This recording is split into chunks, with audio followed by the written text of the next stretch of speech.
Craig Garber from KingofCopy.com with another Ask Me Baby issue. I have some pretty good questions this week, and I think they're going to be very relevant to a lot of people, especially if you're doing two-step lead generation or any kind of marketing, really.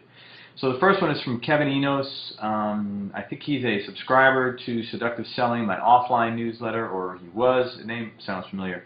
Anyway, Kevin says, I offer a high-price mortgage-related financial service, basically a loan modification on steroids. I'm going to mail tear sheets offering a free report. By the way, if you want to see an example of a tear sheet, go to KingofCopy.com. Look at my ad writing samples. The URL will be right underneath here, and I have a perfect example of a great, really effective tear sheet there. Anyway, the free report, I'm going to mail tear sheets offering a free report. The free report is going to offer a free in-home audit of homeowners' mortgage closing docs to see if they qualify for my service. When is the best time to introduce my fee? Do I introduce it in the free report, or I can try to justify it, or at the end of the in-home audit after I've qualified the homeowner and had the opportunity to explain or sell this service better? Okay, this is a really good question, and it's one that a lot of people are confused with. Here's the deal. If you had the kind of business where it was like mail order, or where a fee made sense and people were used to it, or where there wasn't so much skepticism and so many issues from an ethical standpoint. I mean, the media is slamming you guys for this very thing. Meanwhile, all the evidence points to the fact that the only people that are getting their home loans modified are the ones who are going to loan mod guys charging fees. So, but irrespective of that, you've got a big credibility issue there.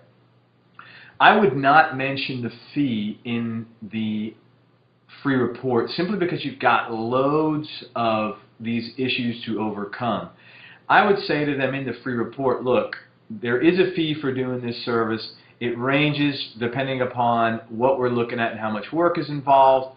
However, when you come in for your home audit, I'll have a better opportunity to figure that out. Don't worry, this is absolutely not a switch, not a bait and switch, and you got to really make sure you say these things, Kevin.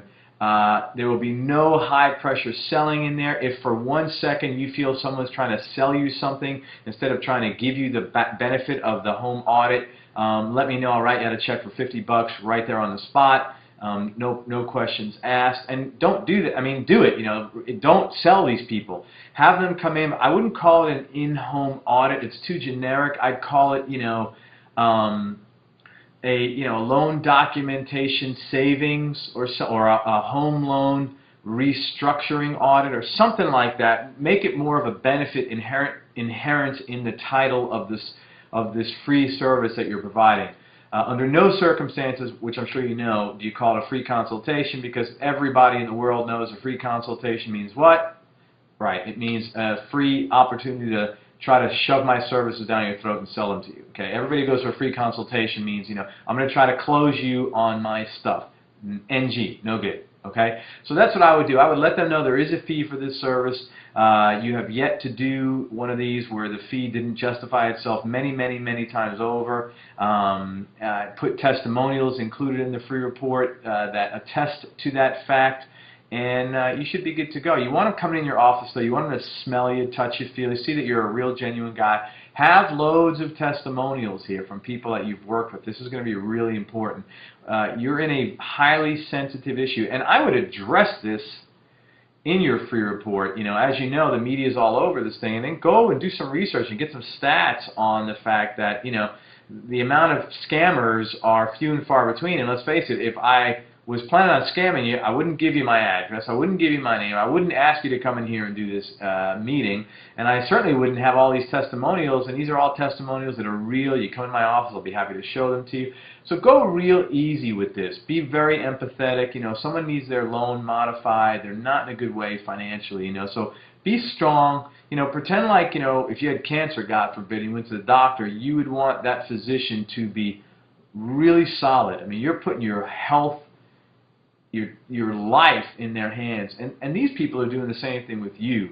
They're putting their financial life in your hands. So they want someone who's empathetic, yet strong and comforting. Do not sell these guys with high pressure. Do not threaten them under any circumstance. That's how it goes. Next question we have is from Steven Sellers. He says, Craig, I'm a new offline seductive newsletter subscriber. I love your material. I'm learning tons.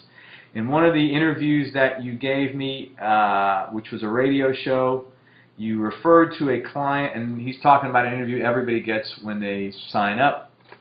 You referred to a client or friend who had a pest control business in Florida who saw a need to teach other small pest control companies how to grow. I'm in a similar situation. I have a contracting business and have had some success in a down market. Way to go, dude. I am launching a course to teach small craftsmen, i.e. contractors, how to run their businesses. Most carpenters are swinging the hammer instead of growing their business, and they think of themselves as contractors instead of businessmen. Then they wonder why they get always broke. You hit the nail on the head when you said they're working in their business instead of on their business, a la Michael Gerber. In any case, I have the same problems as your friend. My clients are not online. See, this is really incisive here, and you need to know this. Not everybody is online. Most things are, but not everybody. In any case, my clients are not online. How does he market to the audience? You refer to a recorded message. How does that work? I know the idea is to drive them to the internet, but as a general rule, they're not tech savvy.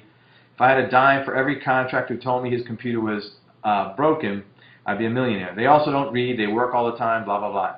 Okay, here's what you need to do. First of all, I know your market very well. I've had two clients in your industry that I've done extensive work with. You go to Lead Generation Explosion, and I'm going to give you an answer, but if you go and buy that product, that is a turnkey marketing system that was created for a contractor. You can't steal that copy, but you can model it. It's literally two-step lead generation, turnkey, drive them to the free report. I mean, everything you would need is in there.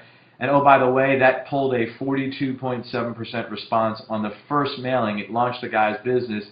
He literally could not mail a second set of postcards because he couldn't handle the volume. Okay, so I've never even heard of a 42.7% response, and I've been doing this 10 years. Anyway, so go take a look at that. It's at kingofcopy.com leads. Now, here's what you have to do to answer your question. You have to use direct mail. You drive them online, or you drive them to a toll-free number, and there's a recorded message on there that says, you know, this is what I'm doing. To get your free report, do this. Leave me your name and your information, and all this stuff is left on the toll-free message. They leave the information on the toll-free message. You then go and I'm trying to think of, I have a call from the guy online. If you go to my media section, kingofcopy.com/media, and look for the call with Jeff Troyer, that is the toll-free service I use. So it's a whole interview I did with the guy. It gives you everything you need to know, and then it gives you a link to go to sign up. But on that call, they leave your information, and then you send them your free report. But what I did is I shortcut that, and instead of doing the free report, which you could do on the back end, I drove them all to a teleseminar. You could do a teleseminar, a webinar, and the guy was just slammed with business. He literally made $152,000, I think it is. It's on that sheet on kingofcopy.com/leads as to how much money he made. He kicked butt with the mailing. I've never done a mailing that productive in my life, even for myself. I wish I had. Anyway, so that's what I would do, Stephen. It's you know, right up your alley, and it answers all the questions that you have. And yes, you need to find these guys offline, but you need to be select in who you accept into the program, because you're going to have a lot of guys pissing and moaning, oh, this won't work, this won't work. Well, what are you doing now? It's not working. Well, you know, so you expect to get that, and if you're new to this, you will see that's a common reaction. That's no problem. You expect it, and those guys that, you know, feel, well, this won't work, guess what? It's called next, and you get rid of them. Okay? Anyway, that's about it. Looks like the clock's winding down. One thing, this month in Seductive Selling Newsletter, I have literally put together the most clever marketing campaign I have ever created to sell a very high-priced service. So if you're in the luxury marketplace, check it out. You will instantly profit from it, and it's literally something that, you know, maybe 2 or 3 guys in the country can create. Anyway, the clock's running out. I gotta go. Take care. Have a good weekend, and send some more questions to Ask Me Baby.